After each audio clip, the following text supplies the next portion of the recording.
Corruption perception index 2024 release అయింది. Corruption perception index ని every year transparency international అనే సంస్థ రిలీజ్ చేస్తుంది. ఈ సంవత్సరం భారత్ ర్యాంక్ 180 దేశాలకు గాను 96వ ర్యాంక్లో ఉంది భారత్. కరప్షన్ పర్సెప్షన్ ఇండెక్స్ 2024లో భారత్ ర్యాంక్ 96 అనమాట. సంవత్సరానికి మన ర్యాంక్ దిగజారుతూ వస్తోంది. ఇంకా చెప్పాలంటే ముఖ్యంగా కరప్షన్ పర్సెప్షన్ ఇండెక్స్ అనేది 0 to 100 స్కేల్లో కొలుస్తారనమాట. 0 అంటే మోస్ట్ కరప్టెడ్, 100 అంటే మోస్ట్ పర్ఫెక్ట్ అనమాట. కరప్షన్ పర్సెప్షన్ ఇండెక్స్లో లాస్ట్ ఇయర్ ఈ 0 to 100 స్కేల్లో లాస్ట్ ఇయర్ ఇండియా 39th పొజిషన్లో ఉంటే ఈ సంవత్సరం 38th పొజిషన్లో ఉంది. అంటే మోస్ట్ కరప్టెడ్కి దగ్గరగా వచ్చేస్తుంది అనమాట భారతదేశం. లాస్ట్ ఇయర్ 2023లో ఓవరాల్ ఇండియా ర్యాంకింగ్ 93 అయితే 2024లో ఓవరాల్ ఇండియా ర్యాంకింగ్ 96. అంటే ఇండియా ర్యాంక్ వర్స్ట్ అయింది అనమాట. పాకిస్తాన్ 135 ర్యాంక్, శ్రీలంక 121 ర్యాంక్ ఇలా ఉన్నాయి. బంగ్లాదేశ్ ఇంకా చెత్తగా పర్ఫామ్ చేసింది, 149 ర్యాంక్. చైనా ర్యాంక్ 76 అనమాట. జనరల్ గా కరప్షన్ పర్సెప్షన్ ఇండెక్స్ లో కరప్షన్ చాలా తక్కువ దేశాల్లో స్కాండినేవియన్ దేశాలు ఉంటాయి అనమాట. డెన్మార్క్ టాప్ లో ఉంది, లీస్ట్ కరప్టెడ్ కంట్రీ అనమాట డెన్మార్క్.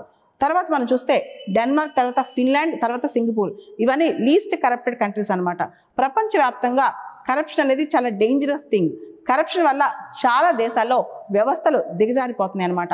ఇదే కరప్షన్ వల్ల కొత్తగా ఒక రీసెర్చ్ చెప్తుంది, క్లైమేట్ యాక్షన్ మీద కూడా దేశాల యొక్క ప్రభుత్వాల యొక్క ప్రభావం తగ్గిపోతుంది అనమాట. అవినీతి పెరిగే కొద్దికి క్లైమేట్ యాక్షన్, వాతావరణ మార్పుకు సంబంధించి ఎమిషన్ సంబంధించి తీసుకునే చర్యలు కానీ ఇవన్నీ తగ్గిపోతున్నాయి అనమాట.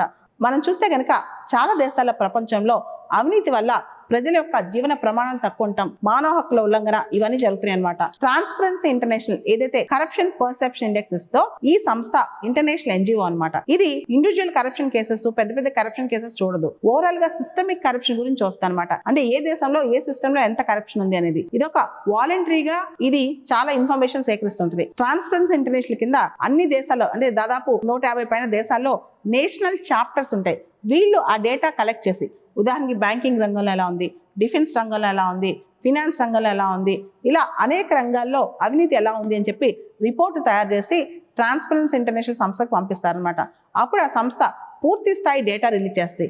దీన్నే కరప్షన్ పర్సెప్షన్ ఇండెక్స్ అంటాం. ట్రాన్స్పరెన్సీ ఇంటర్నేషనల్ వాళ్ళు కరప్షన్ పర్సెప్షన్ ఇండెక్స్ చేస్తూ అసలు ఏ సూచికలు తీసుకుంటారు, ఏ పారామీటర్స్ తీసుకుంటారు, ఆ దేశంలో లంచగొండితనం ఎంత ఉంది, బ్రైబరీ ఎంత ఉంది, డైవర్షన్ ఆఫ్ పబ్లిక్ ఫండ్స్, ప్రజా ధనం లేదా ప్రజలకు సంబంధించిన నిధులు ఎలా మళ్లిస్తున్నారు, రెడ్ టేపిజం అంటే బ్యూరోక్రసీలో డిలేస్ ఎలా ఉన్నాయి, nepotism in appointment in civil services, ప్రభుత్వ ఉద్యోగాల్లో ఎటువంటి పక్షపాత ధోరణి, ఆశ్రిత పక్షపాతం ఉందా, తర్వాత state capture by narrow vested interest, తర్వాత ప్రజలకి పబ్లిక్ అఫైర్స్ లో ఎటువంటి సమాచారం ఉంది, ప్రజలకు పూర్తిగా సమాచార హక్కు ఉందా, ప్రజలకి వాళ్ళ హక్కులకి చట్టబద్ధత ఉందా, ఇవన్నీ చూసి కరప్షన్ పర్సెప్షన్ ఇండెక్స్ అనేది తయారు చేస్తారనమాట.